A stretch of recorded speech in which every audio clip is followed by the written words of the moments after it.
Welcome back to Teshkid FX for another price prediction update, and in this video I'll be giving you a price prediction update on Quant, whose current price stands at the $120.2 mark, and here on TradingView the market is up by 0.08%. and in this video I want to give you the short-term and the long-term scenarios that I'm expecting to play out, basing my analysis on the Elliot structures and the Fibonacci's, and allow me to kickstart the video here on the daily chart by giving you a brief of what has been happening here on the Quant chart. Quant from the all-time high had been seeing no prices in this massive ABC corrective structure,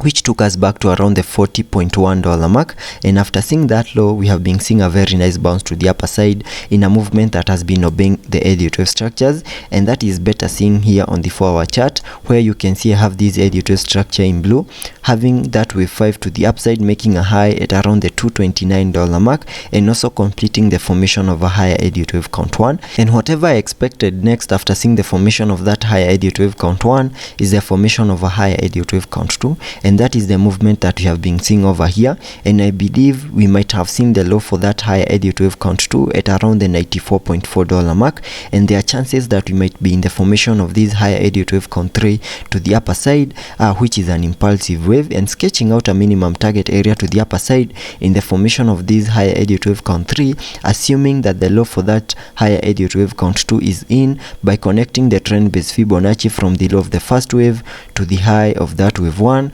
then dragging the Fibonacci's to the low of the second wave. That gives me a minimum target area to the upper side in the formation of that wave 3 at the Fib level 1.618, which perfectly lies at around the $395.6 mark, and that is the minimum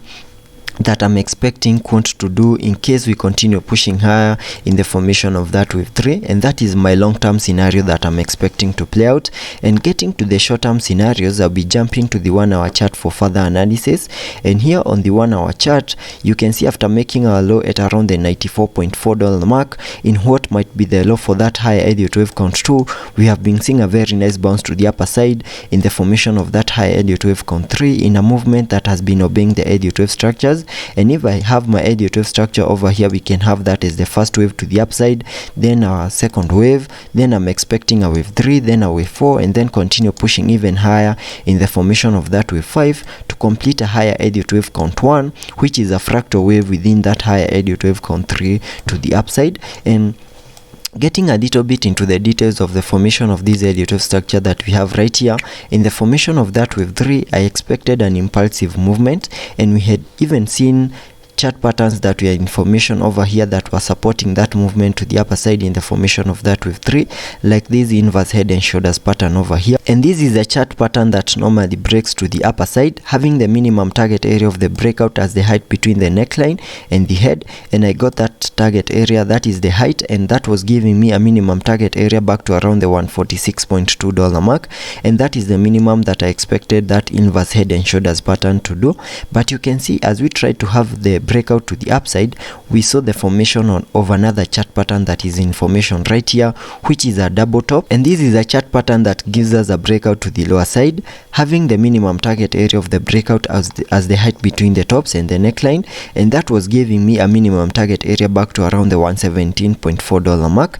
and that is a target area that we have fully maximized. And right now we are seeing a bit of a recovery to the upper side once more, and you can see that after seeing the formation of this inverse head and shoulders pattern, we did not see the break because of this double top that was formed over here, giving us a breakout to the lower side. And getting back to the scenarios that I expect to play out basing it on the Elliott wave structures, I can first sketch out a minimum target area to the upper side in the formation of this wave 3 using a trend based Fibonacci, connecting it from the low of the first wave to the high of that wave 1, then dragging the Fibonacci's to the low of the second wave, and that gives me a minimum target area to the upside in the formation of that wave 3 at the Fib level 1.618, which perfectly lies at around the $152.2 mark, and that is the minimum that I'm expecting that wave 3 to do before we see a wave 4 and then continue pushing even higher in the formation of that wave 5 to complete a higher Elliott wave count 1 to the upside. And for us to say that in the formation of that wave 3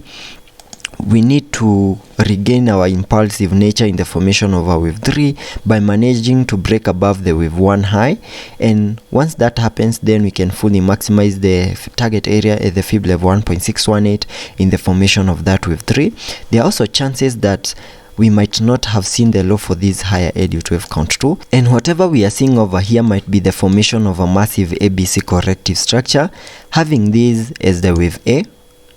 Then whatever we are seeing over here might be a bit of a recovery to the upper side in the formation of that wave B, before we continue pushing even low in the formation of that wave C to fully maximize and also give us a new low in the formation of this higher Elliott wave count 2. So we also need to have that in mind and also be prepared for such a scenario. And in the formation of this wave B, which is a bit of a corrective structure, we also expect another ABC corrective structure within the formation of this wave B. So within the formation of this wave B, I'm also expecting an ABC corrective structure over there to fully maximize the formation of that wave 2, that is that wave B to the upper side. And once that plays out, then we can expect an impulsive movement to the lower side in the formation of that wave C to fully maximize the formation of that higher Elliott wave count 2 and expect a bounce to the upper side in the formation of that higher Elliott wave count 3. So those are my long-term and short-term scenarios that I'm expecting to play out here on the Quant chart. And if you like the video, make sure that you give me a thumbs up and also consider checking out the channel membership. And that's the update for Quant.